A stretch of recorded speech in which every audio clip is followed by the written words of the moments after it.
welcome to Debt Free in 30, the show where every week we take 30 minutes and talk to industry experts about debt, money, and personal finance. I'm Doug Hoyes. So, what does someone who goes bankrupt look like? That's a question we asked ourselves at Hoyes Michaelis 8 years ago. And every 2 years since then, we have gone into the data we gather from everybody who ends up filing bankruptcy or a consumer proposal with us. And we have created a profile of what we call Joe Debtor, our typical client. There are some very interesting results this year, and so I've asked Ted Michaelis to join me and talk about it. Ted, how are you doing today? Not bad. Thanks for having me in, Doug. So what was the genesis that prompted us to start gathering this data? Why do we do the Joe Debtor study every 2 years? Well, the first few years that we were open, we were always getting questions, and in fact we still do. What's a typical bankrupt individual look like? And we went searching on the internet, government agencies, we went to banking sites, and it turns out that nobody produced any kind of data or profile for public consumption. In other words, they weren't willing to share with the general public what they thought or what an average bankrupt person looked like. And so we dug into the data that we had, and it's pretty detailed data. We have a large number of people who contact us, and that's what has where we have gathered this data from. And you're right, the amount of media coverage surrounding the ongoing consumer debt crisis has been relentless. It's in the news all the time. And yet, despite all of those warnings, many Canadians still find themselves facing crippling debt. So, I mean, how is this possible? Is it too simple to say, well, you should only spend as much as you earn? What we've discovered is that for many at-risk groups, they're just not participating in the economic recovery. And it's due to many reasons. Let's talk about that to start. So how would you define at-risk groups? Who are the people that are most at risk here in our current financial climate? Well, let's back up to the comments you just made. So Canadians no longer think there's a debt problem because we've got historically low interest rates. Well, unfortunately, not everyone can tap into these low interest rates. If your credit is bad, if your debt ratios are out of line with what the lenders think they should be, if you've got no collateral, if you've got unstable employment, you're not qualifying for historically low interest rates. You're qualifying for subprime or very high interest rates. And so anyone that doesn't qualify for the deal is at risk because they're paying more for the money they're borrowing. Well, and you're right. And for many Canadians, day-to-day living expenses are growing faster than their incomes. So many people consider credit to be their only saving grace. That's how they're surviving. Individuals facing huge financial problems, and you see this, right? They will do anything to maintain their credit. That's a big issue for them. Well, that's right. If you get to the point where you rely on your credit to make your basic living needs every month, if you've got to take a cash advance to pay the rent or to buy groceries or just to put gas in the car, then you'll do anything to make sure you have access to that credit. One of the telling things is that lately they're turning to payday loans and what are they called? Wow, instant cash loans? Yeah, we call them fast cash loans. I don't know if there even is a real word for it, but we call them fast cash installment loans. And these are the loans, a lot of them are online. You can go online and apply, and it's bigger than a payday loan. That's right, and there's no credit checks. I mean, they're borrowing more and they're paying them back over an extended period of time. Yeah, and people in financial trouble are making every effort, like you said, to maintain their minimum monthly payments because they want to be able to ensure that they can continue to use their credit. And we found, in fact, that nationally about 70% of consumer accounts are paid as agreed, meaning they're not behind, they're not delinquent when the person ends up going bankrupt. That's amazing. But as their balance and required payments continue to increase, they borrow more in order to make their payment on their credit card, their car loan, their mortgage payments. And for most people we deal with, much of their debt is incurred not to fund spending, but to service other debt and to cover ongoing interest rate payments. Is that what you see? I don't know if it's a pride issue or it's just you can't see the forest for the trees. But yes, what happens is you get a critical amount of debt that you can't typically service or handle, but you feel you need access to that credit, and so you incur more debt to make the minimum payments on the old debt. And it just becomes a cycle that gets ever worse. What they call that the debt spiral, where it's a hole that you keep digging deeper and deeper and deeper. And we're going to talk specifically about payday loans when it comes to that cycle. But let's start then with, what does the average person, the typical person that we deal with, look like? So this is somebody who has already filed for bankruptcy or a consumer proposal. Give me the profile. What does Joe Debtor look like? Okay, it's not what people think. So the stereotype is that it's some young person, unemployed, maybe homeless. I mean, you're thinking about the hobo from the old. Yeah, that would be the typical stereotype. Right. They've got no money, no job, and so therefore I had to go bankrupt. And the truth is, our average client's a 44-year-old male. They're probably married with a dependent. They've got a decent job. They're making $2,400, $2,500 a month net. The problem is they owe $56,000 or more in unsecured debt. So that means credit cards, income taxes, payday loans, personal loans. The average Canadian owes about $18,000. So our average person has 3 times as much debt on the same basic income. Now, the minimum interest payments on $56,000, that's $1,000 a month. If you only have $2,500 coming in, how can you afford to have $1,000 going to service your debt? And that's what tips you over the edge, obviously. It's just too much debt. So now we said at the start that people aren't worried at the moment because interest rates are low. Insolvency rates have been falling. So the number of people who go bankrupt in Ontario and in Canada has fallen every year for the last 5 years. That's right. Things are great. So do we have to worry? Is this really a problem? Is this something we need to be concerned about? Well, there's 2 sides to the answer. One is they're not great for everyone. I mean, we've identified 3 specific groups where things are getting worse. We're concerned with seniors because more and more of them are filing. The number of seniors filing is increasing as opposed to decreasing. We're concerned about lone parents, the single mom, whether she's divorced or never been married, who's got dependents, and folks with student debt. And there's a tie-in here between that single mom and student debt that makes things even worse. So these at-risk groups aren't benefiting from the historic low interest rates. They don't qualify for any of these great deals that are available to people. They're carrying expensive debt, and they're doing anything they can to make the payments. So we've really got 2 groups in Canada then. We've got the people who are benefiting from the fact that interest rates are low. They're able to borrow. Mortgage rates, I guess, would be the classic example. I think TD last week, it's 2.2%. Yeah, I mean, they're very, very low rates. But then we've got another segment of society who does not qualify for those great rates, and as a result, they end up going with the higher interest rate options. That's what we're seeing. That's right. And I may be considered a doom and gloom guy, but I'm quite worried about the side that's benefiting from the low interest rates. Because if you've got a mortgage at 2.2% and the rate jumps to 3.2 or 4.2, you're going to find yourself in a lot of trouble. But we're not talking about them today. You're right. And the difference between 2 and 3, it's not 1%. It's $100 a month on every $100,000 of your mortgage. They're huge numbers. So you identified 3 specific groups that you're most worried about: seniors, the single parents, and people who have student debt. And so I'd like to talk about each one of those individually. Okay. We're going to start with seniors, but we're going to take a quick break and then come back and specifically talk about why seniors are so at risk and some of the scary numbers that we've seen. I think the scariest number I saw was that payday loans are highest among seniors, which absolutely blows me away, because if you're over 60 years old, why are you getting payday loans? But that's the first question I'm going to ask you when we come back from the break. That's what we're going to do right here on Debt Free in 30. We'll be right back. What are the warning signs of debt problems? Where can I find a free online debt options calculator? Where can I get free ebooks and guides? Find all the answers at moneyproblems.ca, the website for Canadians with money problems who want money solutions. moneyproblems.ca. We're back here on Debt Free in 30. My name's Doug Hoyes, and I'm joined today by Ted Michaelis.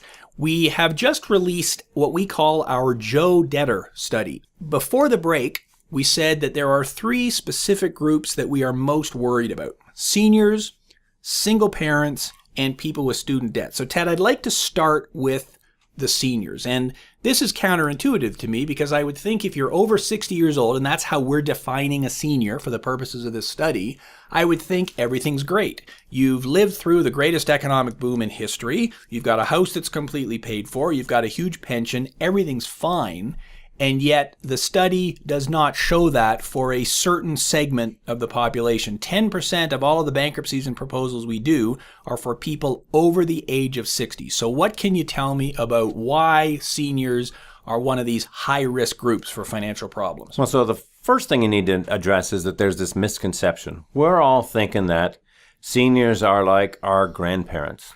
And maybe I'm dating myself here, but they probably didn't borrow a dime over the course of their life. They made sure they paid cash for everything. They saved money like crazy. They left something for their children and grandchildren. Well, and let's think about some numbers here. So if somebody is 60 years old today, then they were born, what's that, in the 50s? Yeah. And that means their parents were born, around the Depression era. That's right. Before the war, during the war, after the war, something in that time frame. So they learned from their parents. Their parents didn't have credit cards. Mm-hmm. Their parents didn't have car loans. Well, in fact, some of the people listening to this won't realize that credit cards only started to appear in the 70s. Diners Club was the first one. It was the 80s before they were commonly available. But so if I'm 60 years old today, when I started working, I most likely did not have a credit card because they didn't really exist. You saved money, you paid cash for your house, or you put a huge down payment down, and your house only cost you $25,000. So going back to what you were talking about, these misconceptions then. So what are the misconceptions we have about seniors? So we've all got this picture in our mind, and maybe the picture's just not real. What we're finding now is that seniors are entering retirement with debt. So as opposed to being debt-free and having savings, they're carrying debt into retirement. And then the first thing you discover when you retire is that your pension income is not as high as your employment income. And so you're carrying this debt, your living expenses are the same as they used to be, but your income's gone down. So the first way you bridge that is by accessing credit. Another aspect of this is pride kicks in. You never stop being a parent. We've got seniors that their adult children or their grandchildren are coming to them looking for help. And of course, they want to help. And so if you've got access to credit, they'll take out the loan, they'll take the extra money to help their children, their grandchildren along. It's an increasing snowball. So the senior started with debt that they retired with. They borrowed more to make up their monthly living expenses. They borrowed more to help family, friends over their own financial difficulties. And then suddenly they realize, I've got more debt than I can handle. So talk to me about numbers then. So the average person, let's ignore the seniors for a minute. The average person who we deal with, you said was carrying how much unsecured debt? About $56,000. And let's throw that other number I threw out there. The average Canadian adult carries about $18,000. So our average client has got 56, 3 times as much. The average senior, when they come to see us, is carrying almost $70,000 in unsecured debt. So even more than the average person who's getting into trouble, and considerably more than the average Canadian who's out there. That's exactly right. And so what other things do we know about their debt? Do they tend to have a lot of credit card debt, no credit card debt? Where do they stand on the scale? Well, there's more ugly comparisons to make. So the average person that comes to see us has about $21,000 in credit card debt. The senior has $33,000 in credit card debt. They've got the highest level of tax debt. So our average client has about $9,000 of tax debt. The average senior is closer to $13,000. Now, let me stop you there. How is that even possible? If I'm on a pension, I'm not earning that much income. How can I have a massive amount of tax debt? Well, the most common problems we see with seniors are they've got more than one pension, so they're not being taxed appropriately, or worse, they're cashing out RSPs or other investments and they're getting a double tax whammy because they've got pension income that's being taxed.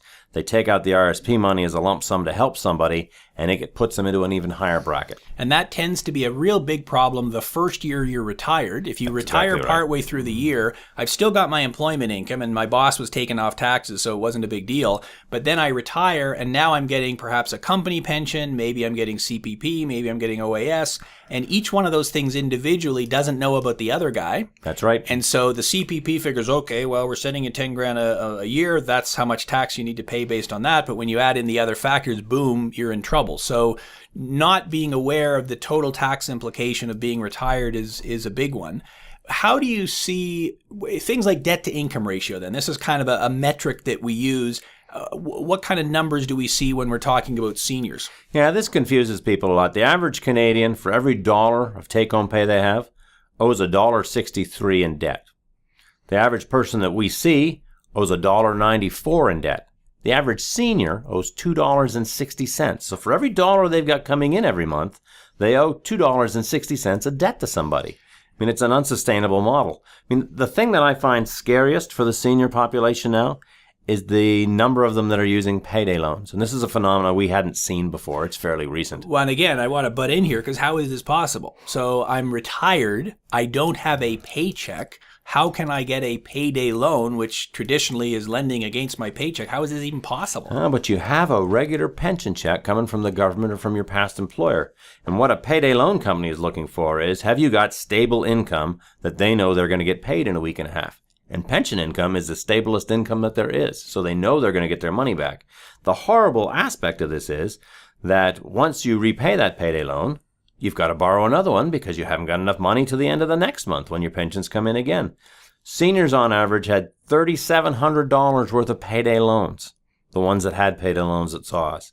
The average client is about $2,700, and it's just, I mean, it's a crazy number. Well, and $3,700. So, I mean, if your typical payday loan's $1,000, yeah, it's like $800. So they've got four or five of these things. So it's well, and 3.7 is the average number of payday loans we see in the people who are seniors who have payday loans. So, only 9% of them of the seniors who file bankruptcy have a payday loan, but it's very significant numbers. And people might be sitting there thinking, okay, well, $3,700, that's not a big number. Yeah, but when you figure out the math on it, if you're borrowing, $600 or $700 and you got to pay back $800 in 2 weeks, your interest rate can be 400, 500, 600% over the course of a year.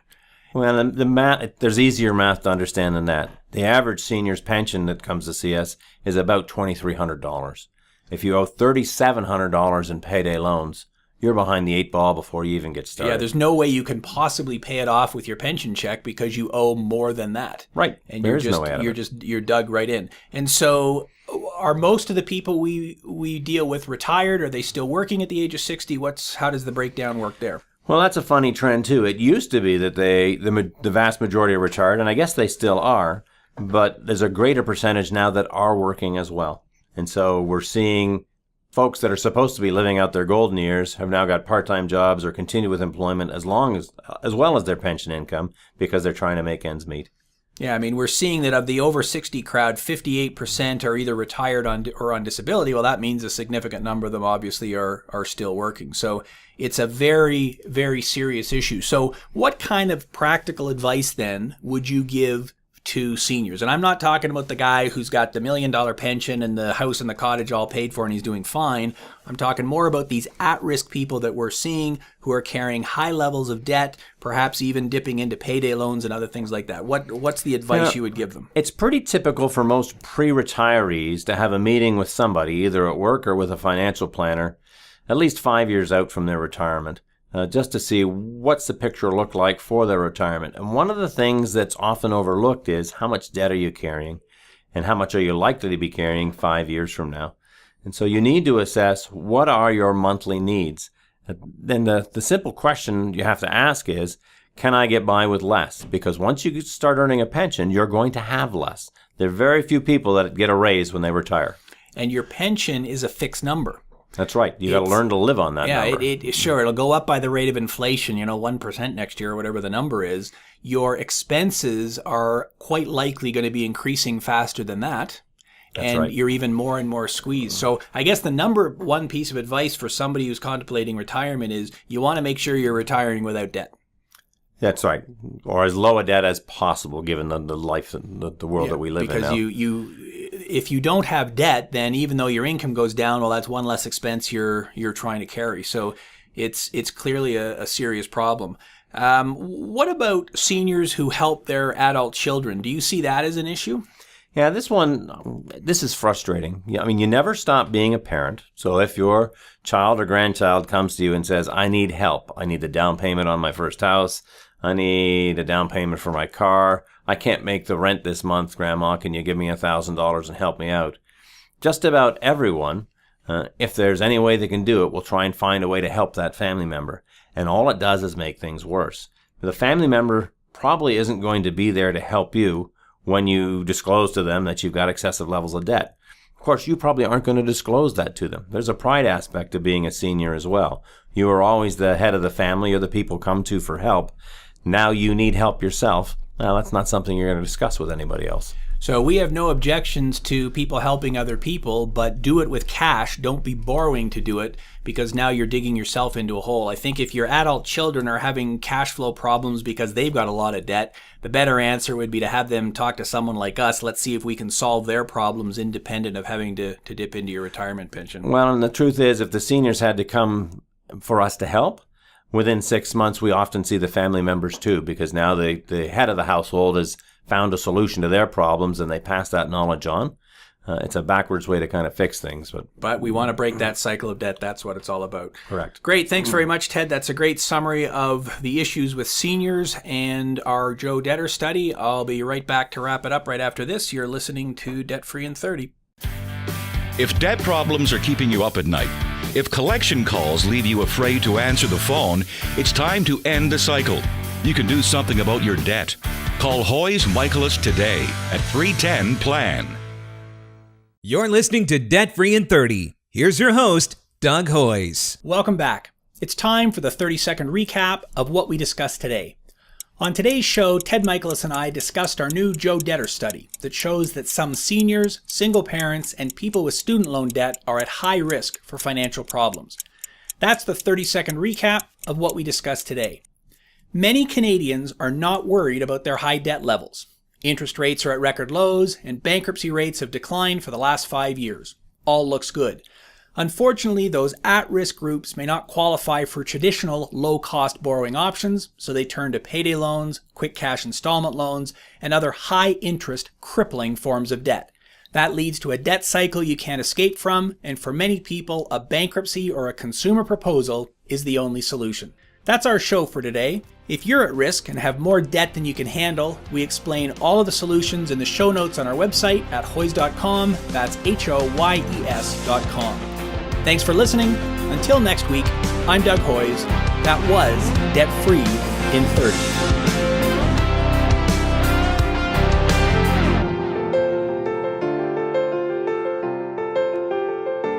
Thanks for listening. This was Debt Free in 30.